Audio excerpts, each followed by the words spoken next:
Bismillahirrahmanirrahim. Assalamualaikum warahmatullahi wabarakatuh. Alhamdulillah, puji syukur atas kehadirat Allah Subhanahu wa taala, karena atas berkat rahmat dan limpahannya lah sehingga kita dapat melaksanakan kegiatan kita pada hari ini. Salawat serta salam tak lupa kita curahkan kepada baginda Nabi besar Muhammad Shallallahu alaihi wasallam, Nabi yang membawa kita dari alam yang gelap menuju alam yang terang menderang seperti sekarang ini. Sebelumnya, terima kasih atas kesempatan yang telah diberikan kepada kelompok kami. Kami dari kelompok 3 akan memaparkan materi mengenai golongan 3B.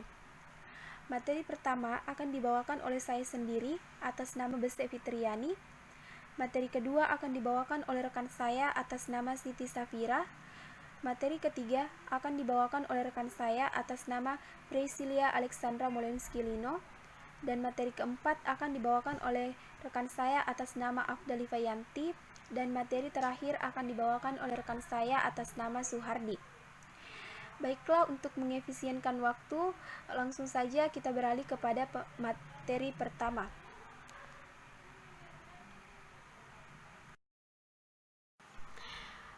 Baik, di sini saya akan menjelaskan mengenai sifat umum unsur logam pada golongan 3B. Nah, yang pertama itu adalah ukuran atom. Dalam satu golongan, dari atas ke bawah, jari-jari atomnya itu semakin bertambah besar. Jumlah kulit elektron semakin banyak. Nah, sedangkan pada densitasnya itu, dalam satu golongan, dari atas ke bawah, densitas semakin besar. Hal ini dikarenakan massa atom relatif yang semakin besar pula, tetapi menempati volume yang hampir sama. Kemudian adalah energi ionisasi pada golongan 3B, yaitu dalam satu golongan dari atas ke bawah nilai energi ionisasi unsur golongan 3B semakin menurun karena dari atas ke bawah jari-jari atom semakin besar sehingga daya tarik inti dengan elektron terluar semakin lemah, maka energi ionisasinya semakin kecil. Dan yang terakhir itu adalah elektronegativitas. Nah, dalam satu golongan dari atas ke bawah, elektronegativitas unsur golongan 3B semakin kecil karena jari-jarinya semakin besar, volumenya semakin besar, dan daya tarik inti dan elektron semakin lemah. Nah, pada golongan 3B, dia itu terdiri dari unsur-unsur yang pertama, skandium, yttrium, lanthanum, dan actinium. Nah, selanjutnya saya serahkan kepada pemateri selanjutnya. Baik, saya akan menjelaskan materi tentang skandium. Yang pertama, sifat fisik. Densitasnya yaitu 3 gram per cm kubik. Titik lelehnya 1812,2 Kelvin, titik didihnya 3021 Kelvin. Skandium berbentuk padat dan warnanya putih perak. Sifat kimia dan reaksi kimianya. Sifat kimia dari skandium. Yang pertama, reaksi dengan air. Ketika dipanaskan, maka skandium akan larut dalam air membentuk larutan yang terdiri dari ion Sc3 dan gas hidrogen. Reaksinya yaitu 2Sc tambah 6H2O menghasilkan 2Sc3+ tambah 6OH tambah 3H2. Yang kedua, reaksi dengan oksigen. Pada reaksi dengan udara atau pembakaran secara cepat, maka akan membentuk skandium 3 oksida. Reaksinya yaitu 4Sc tambah 3O2 menghasilkan 2Sc2O3.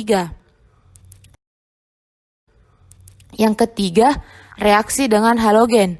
Skandium sangat reaktif ketika bereaksi dengan semua unsur halogen membentuk trihalida.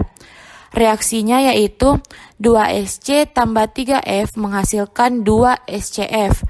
2Sc tambah 3Cl menghasilkan 2SCECl. 2Sc tambah 3Br menghasilkan 2SCBr. 2Sc tambah 3I menghasilkan 2SCI. Yang keempat, reaksi dengan asam. Skandium mudah larut dalam asam klorida untuk membentuk larutan yang mengandung ion Sc3 dan gas hidrogen. Reaksinya yaitu Sc tambah 6HCl menghasilkan 2Sc- tambah 6Cl- tambah 3H+. Kegunaan dari skandium. Yang pertama, skandium klorida atau SCCl3, di mana senyawa ini dapat ditemukan dalam lampu halide, serat optik, keramik elektrolit, dan laser. Yang kedua, aplikasi utama dari unsur skandium adalah sebagai alloy aluminium skandium yang dimanfaatkan dalam industri aerospace dan untuk perlengkapan olahraga seperti sepeda, dan baseball yang mempunyai kualitas yang tinggi. Aplikasi yang lain adalah penggunaan skandium iodida untuk lampu yang memberikan intensitas yang tinggi. Baik, selanjutnya yaitu yttrium, di mana sifat fisikanya, densitasnya yaitu 4,5 gram per cm kubik, titik leburnya 1799, titik didihnya 3609, bentuknya padat, warnanya perak, dan suhunya superkonduksi. Sifat kimia dari yttrium adalah reaksi dengan air. Ketika dipanaskan, maka logam yttrium akan larut dalam air membentuk larutan yang terdiri dari ion yttrium-3 dan gas hidrogen. Kemudian reaksi dengan oksigen. Pada reaksi dengan udara atau pembakaran secara cepat, maka akan membentuk yttrium-3 oksida. Reaksi dapat dilihat pada slide. Sifat kimia yang kedua dari yttrium yaitu reaksi dengan halogen. Yttrium sangat reaktif ketika bereaksi dengan semua unsur halogen membentuk trihalida. Yang kedua, reaksi dengan asam. Yttrium mudah larut dalam asam klorida untuk membentuk larutan yang mengandung ion Y3 dan gas hidrogen. Penggunaan yttrium. Penggunaan yttrium yaitu yttrium aluminium garnet Y3Al15O12. Senyawa ini digunakan sebagai laser. Selain itu, untuk perhiasan yaitu stimulan pada berlian. Yttrium-3 oksida, senyawa ini digunakan untuk membuat YVO4, di mana fosfor EU memberikan warna merah pada tub TV berwarna.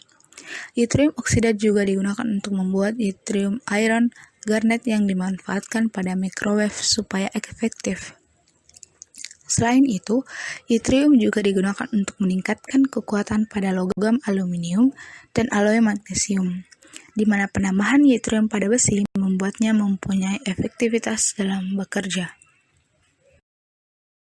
Baik, selanjutnya saya akan melanjutkan ke materi keempat, yaitu pada unsur lantanium. Pada sifat fisika, lantanium di sini merupakan logam putih keperak-perakan, mudah dibentuk, kuat tetapi cukup lunak untuk dipotong dengan pisau. Lantanium di sini juga merupakan salah satu logam yang sangat reaktif karena lantanium mengoksida dengan cepat jika diekspos ke udara. Lantanium di sini juga mempunyai densitas sebesar 6,17 gram per cm kubik, mempunyai titik leleh sebesar 1193,2 Kelvin serta titik didih sebesar 3693 Kelvin. Selanjutnya yaitu sifat kimia. Yang pertama, reaksi dengan air. Lantanium cukup ekstropositif dan bereaksi secara lambat dengan air dingin, tapi cukup cepat jika bereaksi dengan air panas, membentuk lantana hidroksida dan gas hidrogen. Adapun reaksinya yaitu 2 lantanium bereaksi 6H2O menghasilkan 2 lantanium hidroksida bereaksi dengan 3 molekul hidrogen. Kedua, reaksi dengan oksigen. Pada reaksi dengan udara atau pembakaran secara cepat, maka akan membentuk lantana 3 oksida. Nah, reaksinya yaitu 4 lantanium bereaksi 3O2 menghasilkan 2La2O3. Kemudian yang ketiga, reaksi dengan halogen. Logam lantanum bereaksi dengan semua unsur halogen yang membentuk lantana 3 halida. Reaksi pertama yaitu 2 lantanium bereaksi 3F2 menghasilkan 2 LaF. Yang kedua, 2 lantanium bereaksi 3Cl2 menghasilkan 2 LaCl. Yang ketiga, 2 lantanium bereaksi 3Br2 menghasilkan 2 LaBr. Dan yang terakhir, 2 lantanium bereaksi 3I2 menghasilkan 2 LaI. Kemudian kegunaan pada unsur lantanum. Pada kegunaan unsur tersebut, jarang sekali logam lantanium murni atau senyawa oksidanya yang mempunyai kegunaan yang spesifik karena unsur-unsur kimia mempunyai kesamaan, maka mereka sangat sulit untuk dipisahkan. Campuran tersebut akan lebih termanfaatkan daripada bentuk murninya. Sebagai contoh, mix metal adalah campuran dari beberapa rare earth dan bisa digunakan untuk lighter flames, dan bentuk oksidanya juga digunakan dalam fosfor layar televisi. Atau unsur senyawanya yaitu LaMgAl11O19 dan beberapa peralatan fluoresen serupa. Baik, yang kedua yaitu kegunaannya, lantanium dioksida digunakan untuk membuat kaca optik khususnya atau kaca absorpsi inframerah, kamera, dan lensa teleskop. Jika lantanium ditambahkan di dalam baja, maka akan meningkatkan kelunakan dan ketahanan baja tersebut. Lantanium digunakan sebagai material utama dalam elektroda karbon. Garam-garam lantanium yang terdapat dalam katalis zeolit digunakan dalam proses pengkilangan minyak bumi. Nah, salah satunya kegunaan senyawa-senyawa golongan lantanida ini adalah pada industri perfilman untuk penerangan dalam studio dan proyeksi. Lantanum dapat mengabsorpsi gas H2 sehingga logam ini disebut dengan hidrogen sponge atau sponge hidrogen. Gas H2 tersebut terdisosiasi menjadi atom H yang mana akan mengisi sebagian ruangan dalam atom-atom lantanium. Ketika atom H kembali lepas ke udara, maka mereka kembali bergabung membentuk ikatan H berikatan dengan H. Terima kasih atas kesempatan yang telah diberikan. Unsur selanjutnya yaitu adalah aktinium. Nah, jadi aktinium sebenarnya ini itu berasal dari bahasa Yunani, dari kata akti atau aktinos yang artinya sinar. Jadi aktinium ini merupakan salah satu unsur dari yang termasuk dalam golongan radioaktif atau radiokimia tuh yang mempunyai cahaya. Nah, adapun sifat fisika dari aktinium itu yang pertama densitas, titik lele, dan titik didih. Jadi densitas, titik lele, dan titik didih ini mempunyai nilai yang sangat tinggi dikarenakan jari-jari atomnya juga semakin besar. Kemudian bentuknya itu pada suhu kamar itu padat, terus warnanya itu putih perak, kalor leburnya itu 14 kJ per mol, panas penguapan itu 400 kJ per mol, dan kapasitas bahan pada suhu 25 derajat Celcius atau pada suhu kamar itu 27,2 Joule per mol Kelvin. Yang kedua yaitu ada sifat kimianya tuh. Nah, jadi sifat kimia dari aktinium itu sebenarnya hampir mirip dengan lantanum. Karena kesamaan ini pemisahan aktinium dari lantanum dan unsur tanah jarang lainnya yang juga ada dalam biji uranium menjadi sulit. Ekstraksi pelarut dan pertukaran ion kromatografi digunakan untuk pemisahan. Hanya sejumlah senyawa aktinium yang dikenal, misalnya ACF3, ACCl3, ACBr3, sampai dengan ACPO3 dan lain-lain. Semua senyawa yang disebutkan adalah serupa dengan senyawa lantanum dan menunjukkan bahwa senyawa aktinium umumnya memiliki bilangan oksidasi +3. Kenapa? Karena kalau kita gunakan konfigurasi elektron, baik itu dalam orbital atau konfigurasi elektron yang biasa yang menggunakan kulit KLMN, kita temukan bahwa elektron valensi dari aktinium itu adalah 3. Angka 3 ini dia itu cenderung melepas elektron, makanya bilangan oksidasi dari aktinium itu adalah +3.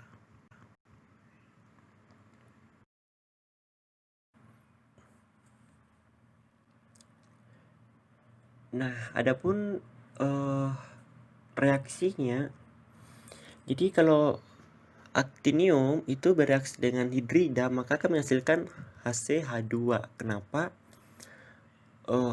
Karena dalam senyawa hidrida itu dia akan bereaksi dengan gas H2 sehingga dia menghasilkan ACH2 tuh.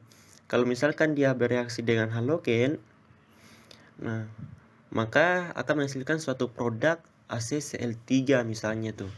Jadi AC ditambah dengan Cl itu menghasilkan ACCl3. Kenapa? Karena AC itu atau aktinium itu ya kan punya bilox 3 tuh. Sedangkan Cl itu biloxnya 1. Jadi ada yang melepaskan 3 elektron dan ada yang harus menerima 1 elektron supaya semua elektron saling terpakai, maka Cl-nya itu harus 3 kali sehingga menghasilkan produk ACCl3 tuh. Nah, kalau senyawa oksidanya, maka dia akan menghasilkan aktinium 3 oksida tuh. Jadi 2Ac2O3 tuh. Jadi dari 4Ac ditambah 3O2 maka akan menghasilkan 2 molekul aktinium 3 oksida tuh. Kalau dia reaksikan dengan sulfida, sama ya. Jadi 4Ac ditambah 3S2 akan menghasilkan 2 molekul